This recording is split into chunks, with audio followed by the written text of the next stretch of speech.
The Man Who Never Had His Fill. It was a cold and snowy eve. Certainly no night for a man without a home to be walking these grey and endless streets. Inside the pizza parlour, George Reed spun a lively tune on his harmonica. The local children giggled and pointed excitedly at the harmonica man as their parents glowed with approval.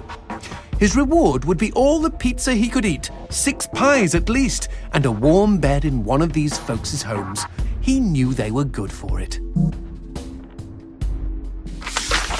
But when he tucked in for the night, George had not had his fill. As the years and calories stacked up, most men would have got older and fatter. Yet for all he consumed, George only got thinner as he washed from town to town. Tapeworm. Tonight he plied his trade with some grannies and orderlies in a nursing home. Hoo-ah-ha! His harmonica filled the room with joy. After devouring 3 helpings of pork chops and mashed potatoes, he eyed the plate of the old woman next to him. Juice dribbled down his chin. "Go ahead, Georgie," she said. "You're such a good boy, you shouldn't have to starve." But George had not had his fill. Early the next morning, he was already on the freeway with his thumb in the air. "Where are you headed?" said the man in the truck. "Nowhere," said George. "Anywhere."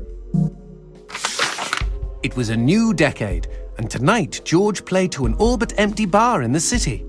He had lost a lot of weight. Afterwards, the only woman in the joint took the stool next to him and asked him his name. The bartender leaned over the counter. "You don't know this guy, Mary. George is famous, been all over the tri-state area." With a wink, he added, "Man's insatiable." And that night, George proved it as he buried his face in Mary's beaver. Holy woodland creatures! Attaboy, George! Attaboy, George! "Play that harmonica," she purred.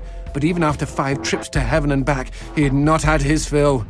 The morning after was an awkward affair as they stared at each other over coffee. One wanted to feel more, the other just wanted to feel. In his final days, George was all skin and bones. I can relate, except for the skin part. His last meal had been a mistake. It was on a sidewalk one night in a small suburban town that he came across the boy.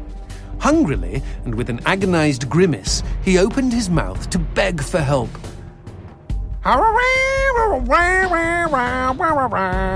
Out came a cacophony of wheezes and toots, but the boy understood. "Wait, you mean Jorge ate his harmonica?"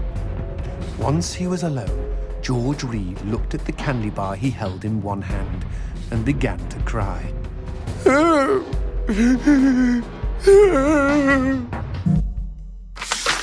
They found George's half-eaten body in a market next town over. In one hand he held a knife, in the other a fork. Chunks of flesh had been torn from his chest and his arms. Blood framed an eerie smile. The wind that morning blew fierce, and as it whistled through the hole he'd carved out of his own neck, the harmonica man played his last song in this world. There were Gawkers, and many knew him. They shared stories of how he'd filled them with hope, filled them with life. They, at least, had had their fill. Especially Mary. The end.